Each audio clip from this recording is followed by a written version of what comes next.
Hi foodies, అందరూ ఎలా ఉన్నారు? బాగున్నారా? ఈరోజు మనం ఎండి చేపలు గుడ్లు కూర ఎలా చేద్దామో చూద్దాం రండి. దానికి కావలసినవి 2 టమాటా, 2 ఉల్లిపాయలు, ఒక 5 వెల్లుల్లిపాయలు, ఒక 4-5 ఎండి చేపలు, ఒక 5-6 వేసుకోండి. ఇప్పుడు మసాలాకి ఒక 3 స్పూన్లు జీలకర్ర, ఒక 4 స్పూన్లు మిరియాలు, ఒక 5 ఎండుమిర్చి, ఒక స్పూను పసుపు దాంట్లోనే వేసేయాలన్నమాట. ఒక స్పూను పసుపు కూడా మసాలాలోనే వేయాలి. ఇప్పుడు ఇందాక వెల్లుల్లిపాయలు తీసుకున్నాం కదా, ఆ వెల్లుల్లిపాయలు కూడా ఆ మసాలాలో వేయాలి. ఒలిసి ఉంచుకున్నాము. మొత్తం వెల్లుల్లిపాయలన్నీ వేసేసి ఒకసారి గ్రైండ్ చేసుకుందాం. మెత్తగా రుబ్బాలన్నమాట. బాగా బరకగా ఉన్నట్టు కాకుండా బాగా మెత్తగా రావాలి. బరకగా ఉంటే కొంచెం కూర టేస్ట్ తక్కువగా వస్తుంది. అందుకనే మిక్సీ పట్టేటప్పుడు బాగా మెత్తగా పట్టించాలి. మసాలా రెడీ. ఇప్పుడు ఉల్లిపాయ ముక్కలు, టమాటా తీసుకున్నాం కదా, అవి కూడా కట్ చేసుకున్నాం. కరివేపాకు అన్నీ తీసుకున్నాం. ఇప్పుడు దానికి కావాల్సినవి ఒక 8 గుడ్లు, అది కూడా తీసుకున్నాం. ఇప్పుడు స్టవ్లో బాణలి పెడదాం. పెట్టేసి బాణలి వేడయింది. ఆయిల్ వేసుకుందాం. ఈ కూరకి మనకి ఏంటంటే ఆయిల్ కొంచెం ఎక్కువగా పడుతుందన్నమాట. ఇది కొంచెం పిల్ల తల్లులు లాంటి వాళ్ళు ఉంటారు కదా, చంటి పిల్లల తల్లులు, అలాంటి వాళ్ళకి ఈ కూర చేసి పెడితే వాళ్ళకి పాలు బాగా పడతాయి పిల్లలకి. దాంతో మనకి కడుపులో ఏమైనా అంటే డెలివరీ అయిన వాళ్ళకి కడుపులో పుండ్లు ఉంటాయి కదా, అటువంటివి కూడా ఇప్పుడు మనం వేసిన మసాలాకి కొంచెం జీలకర్ర కానీ వెల్లుల్లిపాయ కానీ చాలా మంచిదన్నమాట. ఇప్పుడు ఆయిల్ వేడయ్యింది. ఉల్లిపాయలు, కరివేపాకు వేసుకుందాం. మనం కూడా ఇప్పుడు ఈ కూర చేసుకొని తింటే ఇప్పుడు మనకు జలుబు, కఫం బాగా ఎక్కువ ఉన్నవాళ్ళు, జలుబు ఎక్కువ ఉన్నవాళ్ళు ఇలా కానీ కూర చేసుకొని తింటే జలుబు అదంతా తగ్గుతుందనమాట. 2 చేపలు కడిగేసి నీట్గా ఉంచుకున్నాం కదా, టమాటా ముక్కలు తరిగి ఉంచాం కదా, దాన్ని కూడా ఆయిల్లో వేసేద్దాం. ఆయిల్లో వేసి కాస్త మగ్గనివ్వాలి. ఇప్పుడు మనకి కూరకి సరిపడంత సాల్ట్, నేను ఒక స్పూన్ సాల్ట్ వేసుకుంటున్నాను.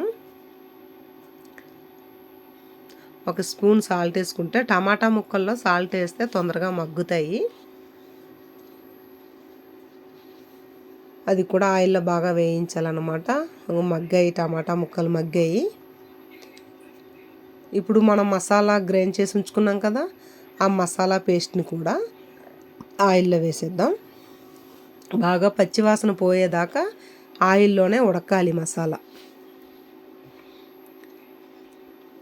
మసాలా మాత్రం కరెక్ట్గా ప్రిపేర్ చేసుకుంటే కూర మాత్రం చాలా బాగుంటుంది.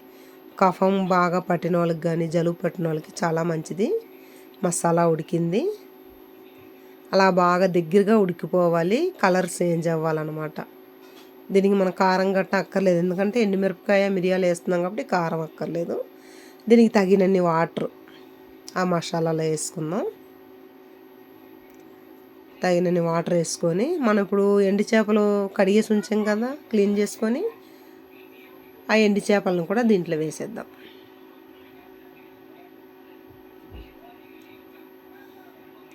ఎండు చేపలు వేసుకొని ఒకసారి కలిపేద్దాం. కలిపేసుకొని ఇప్పుడు మూత పెట్టి ఒక 5 నిమిషాలు తెరలించాలన్నమాట. ఎక్కువ టైం పట్టదు, ఒక 5 నిమిషాలు.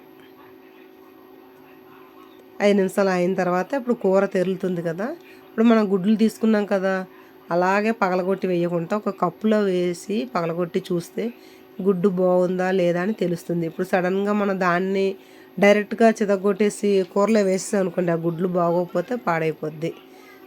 అందుకని ఎప్పుడూ సరే మన గుడ్లు కానీ, ఆమ్లెట్ కానీ ఇలాగ చేసేటప్పుడు ఒక కప్పులో వేసి చూసుకోవాలి ఒక్కొక్క గుడ్ని. ఇప్పుడు కూర ఉడుకుతుంది కదా, దీంట్లో మనం ఆ చితగొట్టిన గుడ్డు ఆ కప్పులో తీసుకున్నాం కదా, దాన్ని ఒక్కొక్కటిగా అలా చితగొట్టుకొని వేసుకోవాలన్నమాట. అలా లైన్గా వేసుకొని రావాలి. ఇప్పుడు నేను 8 గుడ్లు తీసుకున్నాను కదా, అలా వరుసగా ఒక్కొక్క గుడ్డు అలా కప్పులో తీసుకొని వేసుకోవాలి. వేసుకొని అలా అన్ని గుడ్లు వేసుకున్న తర్వాత మనం కలపకూడదు కూర. ఇంకా అలాగా లో ఫ్లేమ్ పెట్టేసి మూత పెట్టేయాలి. మూత పెడితే ఒక 10 నిమిషాల్లో మొత్తం ఆ గుడ్డు అదంతా ఉడికి కూర కూడా చక్కగా వస్తుంది. అంతేనండి, ఎండు చేపలు గుడ్లు కూర రెడీ అయిపోయింది. మీరు కూడా ఒకసారి ట్రై చేయండి. ట్రై చేసి ఎలా ఉందో నాకు కామెంట్లో పెట్టండి. నా వీడియోస్ నచ్చినట్టయితే, నా వంటలు నచ్చినట్టయితే లైక్ చేయండి, షేర్ చేయండి, సబ్స్క్రైబ్ చేయండి. అలా బెల్ ఐకాన్ని టచ్ చేయండి. అంతేనండి, అయిపోయింది. గుడ్లు ఎండు చేప కూర అండి. మీరు కూడా ఒకసారి ట్రై చేయండి.